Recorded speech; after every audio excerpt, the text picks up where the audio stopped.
with us now Congressman Jeff Van Drew, Republican from New Jersey and a member of the Congressional DOGE Caucus. We want to thank you very much for being here today, sir. Just want to ask you, start off the bat, what did you make of President Trump's first cabinet meeting? How do you think it went? Well, I think what's great is how accessible he is, cabinet meetings that are opened up, the press able to ask questions. He speaks freely and openly. He's not using a teleprompter constantly. I mean, there's been no president ever in American history, I don't think, that was more accessible than he is. So I think that's great. I think it's good.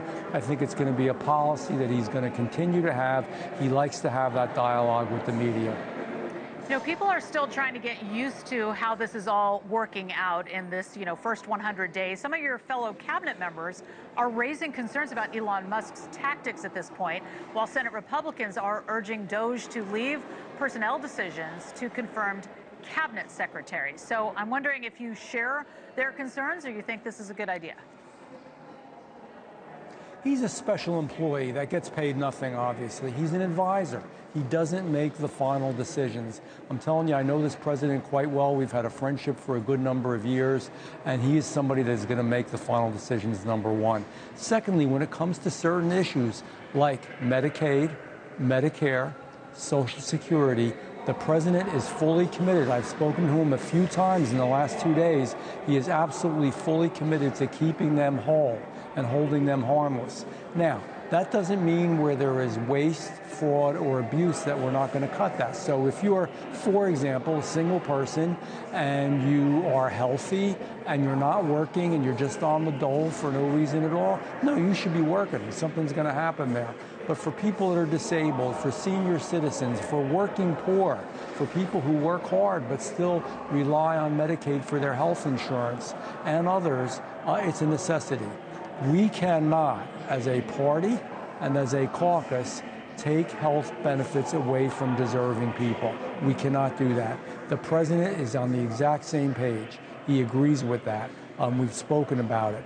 And so I know as this moves forward, I know we did a resolution, but that resolution is a broad framework. It doesn't even talk about Medicaid. It doesn't talk about making Medicaid or Medicare cuts at all. It just talks about broad categories of budgetary items. So you look at the energy and commerce item, right. You see that there's an $880 billion cut.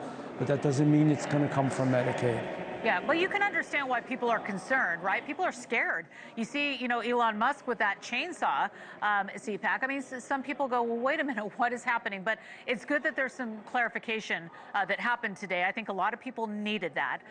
Also, the House budget resolution is calling for $880 billion in savings, which New Jersey's Human Services Commissioner says would put about 700,000 people in your state, sir, at risk of losing health care coverage. So are you certain that you find those savings without cutting benefits? I mean, help us out here. Let me be clear again. President Trump and I are on the same page with this. Okay. We do not want to cut and will not cut Medicaid, Medicare. Social Security is already protected, but Social Security as well. Again, I've spoken to him yesterday and the day before at length about this. He agrees. There are many members in the Republican caucus, most of us who agree as well. Let me say this. A good part of the new Republican majority, we're not the country club Republicans anymore. We're not the hoity-toity, New Jersey way of saying it, or the bourgeoisie. We are people that are working people. A lot of those working poor people even are wearing red hats, and we've got to make sure that we treat them right. If you're working hard and you're giving it your best, you absolutely should not be cut from Medicaid. If you're disabled, you shouldn't be cut from Medicaid. So, as I said, that's a framework, that $880 billion. That is not exactly how it's going to happen. It has to go to the Senate, and the president has committed to me that he's going to have input in this as well, as we all are, and we're going to make sure that we take care of what needs to be taken care of. We can cut with a scalpel, not with a hatchet. Thanks so much for watching. Just go to joinnn.com to find News Nation on your television provider. And don't forget to click the red subscribe button below to get more of News Nation's fact-driven, unbiased coverage.